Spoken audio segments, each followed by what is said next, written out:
January 1995, Crystal Bench, Yellowstone National Park. A truck door swings open, a wooden crate slides onto frozen ground, and 14 wolves step out into a wilderness that hasn't heard a howl in 70 years. 31 animals total, captured from Jasper National Park and the Canadian Rockies. 31 wolves dropped into 2.2 million acres of silence. The biologists on the ground that morning had modest hopes. Survival, maybe a few pups the following spring. But why did a single founding cohort of 31 wolves trigger one of the most sweeping ecological transformations ever recorded in a national park? That's not what anyone predicted. What followed wasn't just recovery. It was a cascade, rivers changing course, forests regrowing, species returning that had vanished alongside the wolves themselves. The data still doesn't have a clean explanation for all of it, and that's exactly what we need to talk about. I'm Dr. Henry Vale, and this is the full arc of one of the most consequential wildlife experiments ever conducted on American soil. The Yellowstone Wolf Project has run continuously since 1995, making it one of the longest predator reintroduction datasets on Earth. The two men who built that record are Douglas W. Smith, the lead field biologist who has been tracking these animals since 1994, and Edward E. Bangs, the U.S. Fish and Wildlife Service Wolf Recovery Coordinator, who spent years fighting the legal and political battles just to get those crates onto that frozen ground. What we're going to trace together is the full journey. How the wolf was systematically erased from Yellowstone under a federal extermination policy that ended the last native pack by 1926. How a small group of scientists and advocates spent decades trying to reverse that decision against fierce opposition. And what the long-term data, 30 years of it now, actually reveals about what 31 founders did to an entire ecosystem. The number 31 matters. It should not have been enough. The margin for failure was enormous. One bad winter, one disease outbreak, one sustained wave of poaching, and the experiment collapses back to zero. That fragility is the part that gets lost when people tell this story as a simple triumph. Because the real story isn't just that the wolves survived, it's that something far larger and stranger happened around them. Something still unfolding in the elk herds, the riverbanks, and the aspen groves of Yellowstone right now. And the scientists who watched it happen are still debating exactly why. It was 1926, and the last wolf pack in Yellowstone was dying in the Lamar Valley, cornered by government hunters paid specifically to make sure nothing like it would cause trouble again. The men doing the killing were not rogue actors. They were federal employees operating under a predator control program that had been running for decades across the American West. The logic was simple and made a certain brutal sense to the people who designed it. Wolves killed livestock. Wolves killed elk and deer that hunters wanted. Wolves were, in the language of the era, vermin. Through poison, leg-hold traps, den destruction, and organised hunts, the federal government spent the better part of the early 20th century driving wolves out of the lower 48 states. By the time the last Yellowstone pack was confirmed gone in 1926, the campaign had largely succeeded. The silence that followed was not natural. It was manufactured. For a while, nobody inside the park seemed particularly alarmed. Yellowstone was still Yellowstone. The geysers erupted on schedule. The bison wandered the Hayden Valley. Tourists arrived by the thousands every summer. The absence of wolves was not the kind of thing you could photograph or point to. It was an absence. And absences are easy to overlook. But the elk noticed. With no apex predator to shape their movements, the Northern Range elk herd did what any ungulate population does when pressure is suddenly lifted. It grew. Slowly at first, then with gathering momentum. The elk spread across the valley floors and river corridors that wolves had once patrolled, and they stayed there. They grazed the same ground season after season, without the constant low-level anxiety of predation that had kept them shifting across the landscape for thousands of years. And what they left behind was bare ground. Stand on the bank of the Lamar River today, and you can still see photographs from the mid-20th century showing what happened. The willows are gone. The young aspens are gone. The cottonwood seedlings that should have been regenerating along the riverbank were eaten before they could establish. Elk will graze willow down to the root crown if nothing stops them. They return to the same stand of aspen every season and strip it back until the tree simply gives up. Year after year, decade after decade, the riparian vegetation retreated. That was only round one. Because when you remove the apex predator from an ecosystem, the effects don't stop with the prey species. They cascade. With wolves gone, coyotes expanded into the vacancy. Coyotes are smart, adaptable, and opportunistic, and without wolves to suppress their numbers through direct competition and occasional killing, their populations climbed. That shift had its own consequences. Coyotes prey heavily on small mammals, pronghorn fawns, and ground-nesting birds. The removal of wolves didn't just change the elk. It rewired the relationships between dozens of species across the entire ecosystem in ways that took decades to document.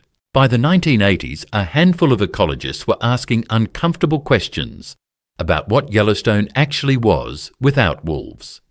The park had been sold to the public for a century as pristine wilderness where nature operated on its own terms. But the science was beginning to suggest something different. The northern range was showing signs of overgrazing pressure. The riparian zones where willows, cottonwood, and aspen should have been thickest were thinning out. Stream banks were eroding. Songbird communities that depended on dense shrub cover were declining. The picture wasn't dramatic enough to make headlines. It was subtle and incremental, the kind of degradation that only becomes visible when you lay decades of data side by side and ask what is missing. What was missing was obvious. It had been missing since 1926. The federal government would look back on this moment and wish they'd made a different call. The predator extermination program had been presented as wildlife management. What it actually was, as the ecological evidence slowly made clear, was something closer to an uncontrolled experiment in dismantling a food web. The results were written in the bare riverbanks of the Lamar Valley, in the shrinking aspen groves, in the swollen elk herd that grazed the northern range as if it owned the place, which for nearly 70 years it did.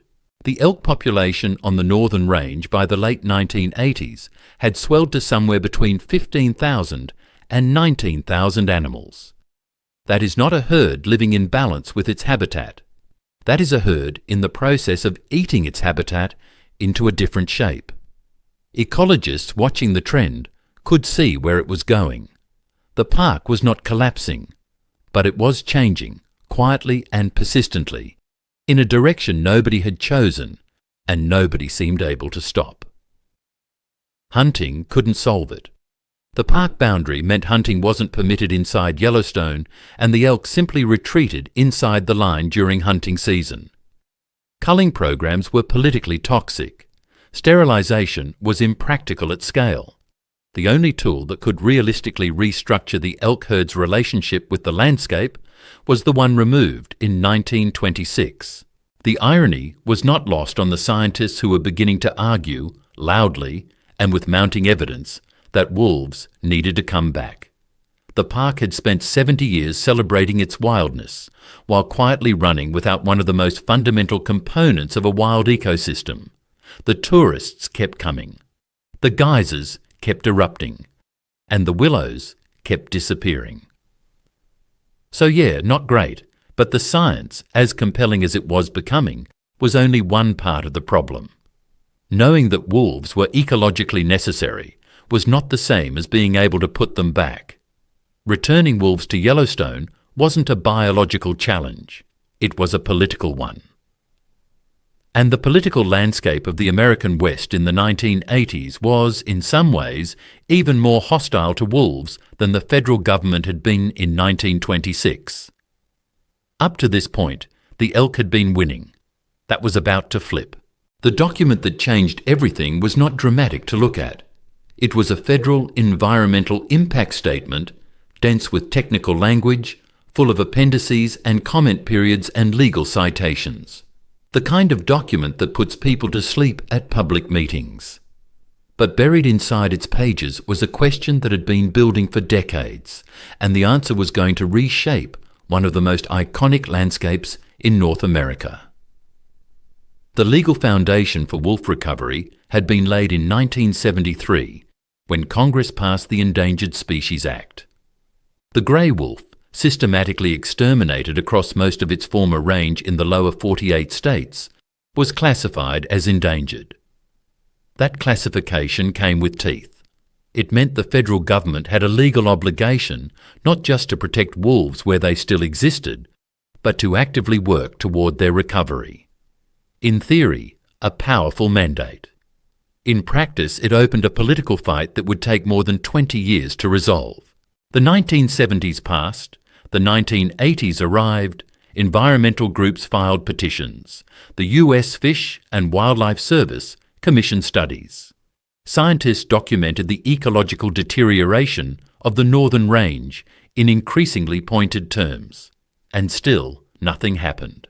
The machinery of federal environmental review ground forward at its own pace, indifferent to the urgency biologists were beginning to feel when they walked the bare riverbanks of the Lamar Valley. But here's the detail that everyone missed at the time. The Endangered Species Act didn't just protect wolves in the abstract, it created a specific legal mechanism, the concept of an experimental, non-essential population that would eventually become the key that unlocked the entire operation. Under this provision, a reintroduced population could be designated as experimental and non-essential, meaning land managers retained more flexibility in responding if the animals caused problems. It was a compromise, a legal sleight of hand designed to make wolf reintroduction politically survivable in a region where the word wolf carried generations of fear and economic anxiety. This decision seemed small at the time. It wasn't, because the opposition was not abstract or theoretical. It was fierce, organised and deeply personal. Ranching families in Wyoming, Montana and Idaho had been operating in wolf-free country for 3 generations. Their grandparents had celebrated the extermination of wolves as a victory. The idea that the federal government was now going to reverse that decision deliberately put wolves back on a landscape where cattle and sheep grazed, felt to many of them like a betrayal. Not just a policy disagreement, a betrayal. The economic arguments were real, even if their scale was sometimes overstated. Wolves do kill livestock.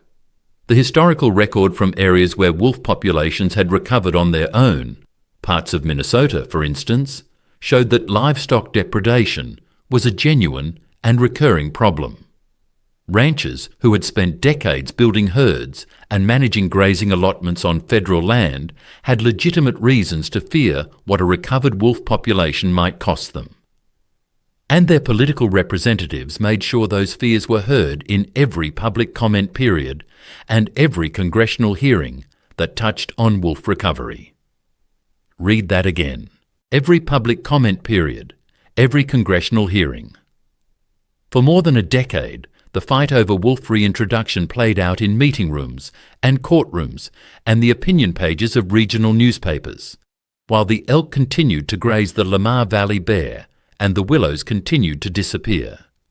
The process was not fast. It was not clean. It was the messy, grinding reality of trying to change federal land management policy in a democracy where stakeholders have irreconcilable interests and the lawyers on both sides are very good at their jobs. Into this landscape stepped a wildlife biologist named Edward Bangs. In 1988, Bangs was appointed as the US Fish and Wildlife Service's Wolf Recovery Coordinator for the Northern Rocky Mountains. His job on paper was to design and oversee a plan to recover the grey wolf in the region. In practice, his job was to navigate one of the most contentious environmental policy battles in American history without getting the whole thing killed by a lawsuit or a congressional rider before a single wolf crossed the border. Bang spent years doing something genuinely difficult in federal environmental management. He listened. He travelled to ranching communities in Wyoming, Montana, and Idaho, and sat in rooms where people were not happy to see him, and he tried to understand what they were actually afraid of. He helped design compensation programs that would reimburse ranchers for livestock lost to wolf predation. He worked to build the experimental non-essential designation into the legal framework in a way that gave landowners flexibility in responding to problem wolves. He was not trying to make everyone happy. That was impossible. He was trying to find the narrowest possible path through the opposition to a point where the operation could actually happen. The final environmental impact statement was completed in 1994. It had taken years of scientific review, public comment periods that generated more than 160,000 responses, making it one of the most commented upon federal environmental documents in history at that point, and multiple rounds of legal challenge. The plan that emerged was specific. Wolves would be captured in Canada, where healthy populations existed in Alberta and British Columbia. They would be transported to Yellowstone and central Idaho, classified as an experimental, non-essential population. Moving wild animals across an international border required cooperation from the Canadian government, so the operation would be overseen by a team that included biologists, lawyers, and diplomats. The approvals came through in late 1994. The capture operation was scheduled for January 1995. 69 years had passed since the last wolf pack was confirmed gone from Yellowstone. 69 years of bare riverbanks and swelling elk herds, and a park quietly running without one of the most important components of its own ecosystem. The science was done. The legal framework was in place. The political compromises had been hammered out in rooms full of people who mostly hated each other. All that remained was the actual wolves. But this wasn't just about the wolves anymore. Ranchers across 3 states were watching, environmental lawyers were watching, ecologists who had spent careers arguing that the park was broken without predators were watching. And somewhere in the forests of Alberta, 14 wolves were going about their lives with no idea that a decision made in Washington was about to change everything about them. The winter of 1994 into 1995 was bitterly cold across the Canadian Rockies, which was exactly what the capture teams needed. Cold weather concentrates wolves. It pushes elk and deer onto lower ground, and the packs follow. That means predictable movement corridors, better visibility from the air, and ground hard enough to work on. The biologists and wildlife managers who flew into Jasper National Park that January were not there to observe. They were there to catch. These were not captive-bred animals raised in a facility. That point matters enormously. Every wolf selected for Yellowstone was a wild animal, born into a functioning pack in a functioning ecosystem, with learned hunting behaviour, established social instincts, and a full set of survival skills already encoded into its daily life. The decision to use wild-caught wolves from the Canadian Rockies was deliberate. Captive animals can lose the edge. These wolves had never lost it. The primary capture method was helicopter darting. A wildlife veterinarian leaning out of a low-flying helicopter, tracking a running wolf across open snow, firing a tranquilizer dart, and watching carefully as the drug took hold, making sure the animal didn't go down in a creek, didn't overheat, didn't aspirate. Ground trapping was used where terrain made aerial work impossible. Either way, the moment a wolf went down, a team was on it within minutes.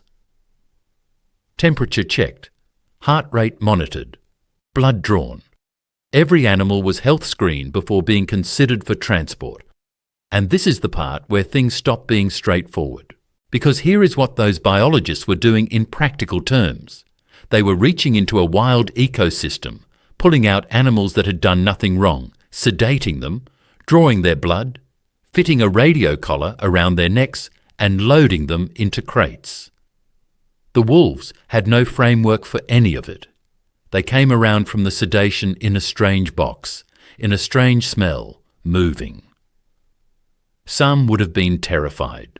Some may have been too disoriented to register fear yet. None had any way to understand what was happening or why. The genetics were chosen carefully. The founding cohort was deliberately assembled for diversity, different packs, different lineages, to reduce the risk of inbreeding in what would inevitably be a small, isolated starting population. 14 wolves made the journey in January 1995.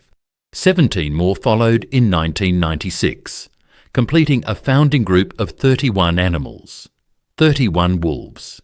That was the entire genetic foundation of what would become one of the most studied predator populations on the planet. Transport was by truck and plane, moving south through Canada and into Wyoming. And then, before any wolf was released directly into Yellowstone, they were held. There's a reason this story is still talked about today, and a large part of it comes down to what happened in those acclimation pens. Rather than opening the crates at the park boundary and letting the wolves run, the team built large holding pens at 3 sites inside the park, Crystal Bench among them, where each group could spend weeks adjusting. They were fed elk carcasses. They could smell the landscape around them. They could hear it. The idea was to give them time to settle, to let the stress hormones drop, to let the animals begin to orient to their new surroundings before the gate opened. A soft release, the biologists called it. The theory was that wolves released this way would be less likely to immediately bolt back north toward familiar territory. The situation becomes more complicated when you consider what the wolves were experiencing during those weeks in the pens. They weren't sedated anymore. They were awake, alert, and entirely aware that they were enclosed. Wild wolves don't do well with enclosure. The pen period was a calculated stress, necessary, but a stress nonetheless. The teams kept their distance, minimal human contact. The goal was not to habituate the wolves to people. The goal was simply to let them breathe. In late March of 1995, the gates opened at Crystal Bench and the other 2 release sites. The first 8 wolves stepped out of their pens and into Yellowstone. What happened in those first hours was not dramatic in the way you might imagine. There was no triumphant sprint into the wilderness. Several wolves moved cautiously, staying close to the pen structures at first, testing the air. One animal reportedly stood at the open gate for a long moment before moving through. And then, gradually, they went. Into the sage and the snow and the cold open country of the northern range, into a landscape that hadn't held a wolf in nearly 70 years. The 1996 cohort followed the same process, captured in the Canadian Rockies, health screened, collared, transported, acclimated, released. By the time those 17 additional wolves were settled into the park, the founding population stood at 31 animals spread across 3 loosely defined groups. The radio collars meant the Yellowstone Wolf Project team knew roughly where each animal was at all times. What they couldn't know yet was whether any of this would hold, whether the wolves would stay, whether they would form stable packs, whether they would hunt successfully in a landscape they had never seen before.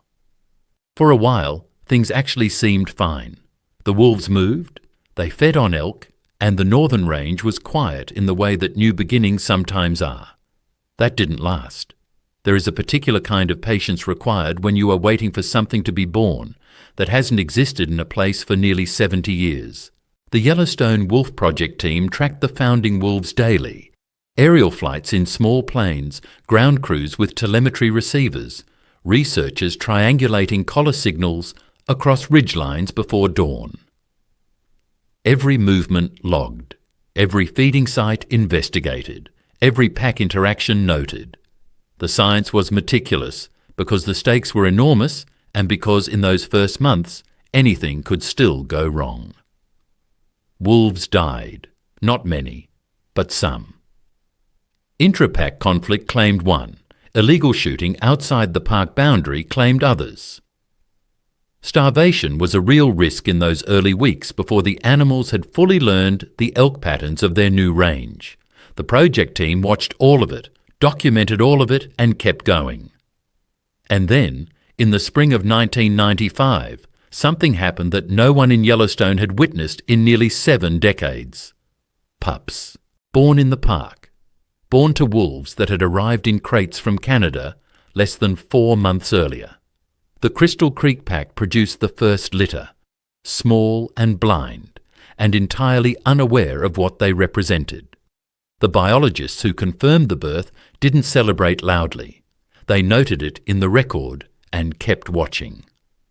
By the end of that first year, all 3 founding groups had survived. They had staked out territories across the northern range and the interior of the park. They had begun to form the social hierarchies, the bonded pairs, the dominant animals, the subordinate wolves learning their roles that would define the packs for years to come. Think about what that actually means. 31 animals pulled from the wilderness of the Canadian Rockies and placed into a landscape they had never seen had not only survived but had begun quietly and without ceremony to become something. A population, a presence. We didn't restore the valley. We returned the animal that knew how and then got out of its way. What changed permanently because of this story? Subscribe here. Next week, another species, another comeback, another landscape reborn.